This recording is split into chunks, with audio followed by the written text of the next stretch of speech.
اللهم صل على سيدنا ومولانا محمد اللهم صل على سيدنا بسم اللہ الرحمن الرحیم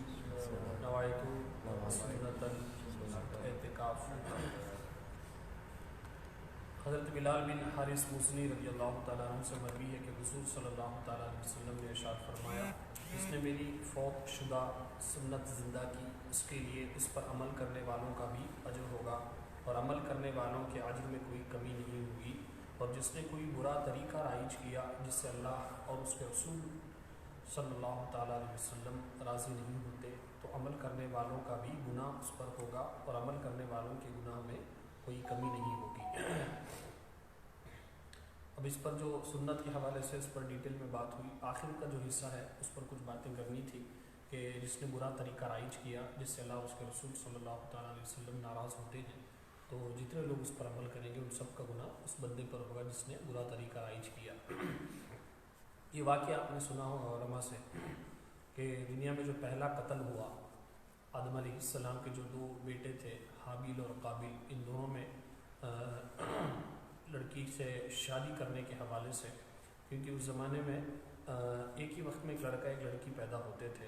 تو جو بیک وقت لڑکا لڑکی پیدا ہو تو ان کے درمیان کا نکاح حرام ہوتا تھا، لیکن جو دوسرے تھے اس دن جو شام میں پیدا ہونے والے تھے تو ان سے نکاح کر سکتے، تو ان میں اختلاف ہوا حابیل اور قابیل میں، تو اختلاف ہونے کی وجہ سے قابیل نے قتل کر دیا حابیل کو، وہ سب سے پہلا فرسٹ مرڈر تھا دنیا میں۔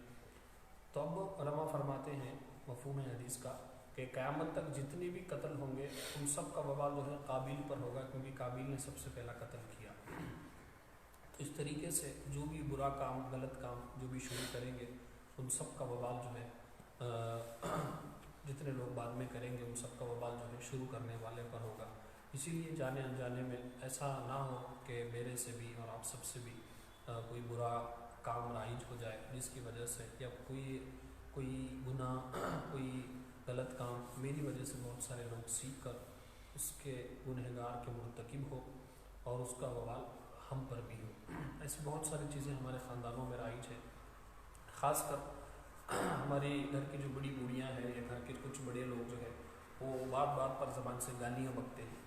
اب وہ وہی گالیاں جو چھوٹے چھوٹے بچے گھر میں ہوتے ہیں تو وہ جانے میں سیکھ لیتے ہیں کس طریقے سے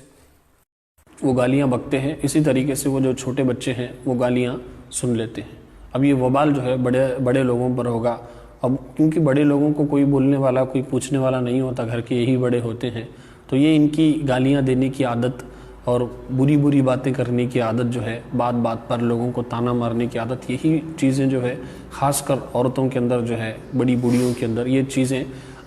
نسلوں در نسل میں منتقل ہوتی ہے چھوٹی بچیوں میں۔ اب وہی گالیاں دینے کی عادت ہے، کیونکہ آپ کی وجہ سے چھوٹے بچوں نے گالیاں سیکھی تو اس کا وبال جو ہے بڑے لوگوں پر بھی ہوگا، پھر وہ دوسروں کو سکھائیں گی، اسی طریقے سے وہ جب بڑیاں ہوں گی بات بات پر گالیاں دینا تانے مارنا،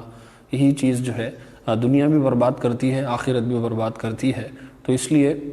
یہ گالیاں دینے کی جو عادت ہے اس سے دیکھیں، کیونکہ آج کل جو چھوٹے بچے ہیں جن کو ہم کمپیوٹر کے بچے بولتے، یہ چیز آپ کی زبان سے جیسے ہی آپ نکالتے فوراً بچے کیچ کر لیتے اور وہی بات دہراتے۔ اب ان بچوں کو تو معلوم نہیں ہوتا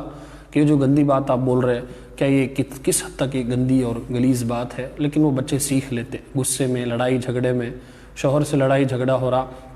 تو بیوی گندی گالیاں بکری، اسی طریقے سے ساس بہو کے جھگڑے ہو رہے تو ساس بہو کو گندی گالیاں بکری اور بہو ساس کو گندی گالیاں بکری۔ اب گھر کے جو چھوٹے بچے ہوتے ہیں وہ دیکھ کر سب سن لیتے ہیں، اس وقت نہیں تو بعد میں وہ کسی نہ کسی موقع پر وہ بچے دہراتے، تو کیسے بچے سیکھے وہ گالیاں؟ گھر کی بڑی عورتوں سے، گھر کے بڑے لوگوں سے، تو وہ بچے جب تک گالیاں دیتے رہیں گے ان سب کا وبال جو ہے بڑے لوگوں پر ہوگا۔ اسی طریقے سے رشتہ داری توڑنا، یاد رکھو رشتہ توڑنا بغیر کسی صحیح وجہ کے حرام اور ناجائز ہے، اس کا اتنا بڑا وبال ہے کہ جو بڑی راتوں میں اللہ تبارک و تعالیٰ بے حساب لوگوں کو معاف کر دیتا، لیکن جو رشتہ توڑتا ہے بغیر کسی صحیح وجہ کے، جو رشتہ داری کو کاٹتا ہے، اسے اللہ تبارک و تعالیٰ معاف نہیں فرماتا۔ اب یہ جو وائرس ہے اسے نہیں بات کرنا، اس سے رشتہ توڑ دینا، یہ گھر کی بڑی عورتیں جو ہے یہ وائرس لوگوں میں اور گھر کے خاندان والوں میں منتقل کر کے جاتے ہیں۔ جیسے طلاق ہو گئی، اب ڈائیورس ہو گیا، اب ماں کے پاس پورے بچے ہیں، 2 یا 1 بچہ ہے یا 3 بچے ہیں، ماں کے پاس ہو گئے، اب نانی والے اور نانی ماموں کے پاس ہے، بچی وہیں پر ہے، اب باپ کیونکہ الگ ہو چکا تو بچوں کے دل میں باپ کی نفرت،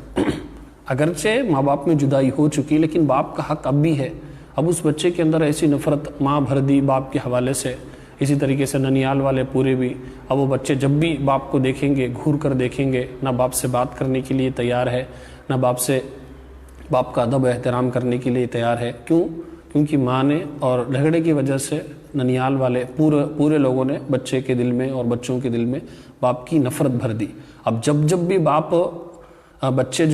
بھی بچے باپ کو نفرت کی نگاہ سے دیکھیں گے، گھور کر دیکھیں گے، بغیر سلام کیے جائیں گے، ان سب کا وبال جو ہے ان ننیال والوں پر اور اس ماں پر ہوگا جس نے بچوں کے دل میں باپ کی نفرت بھری ہے۔ اسی طریقے سے کبھی کبھار بچے جو ہے باپ کی طرف ہو جاتے، دادی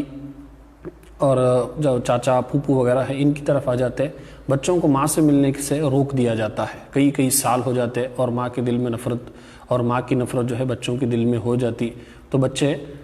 طلاق کے بعد ماں سے محروم ہو جاتے،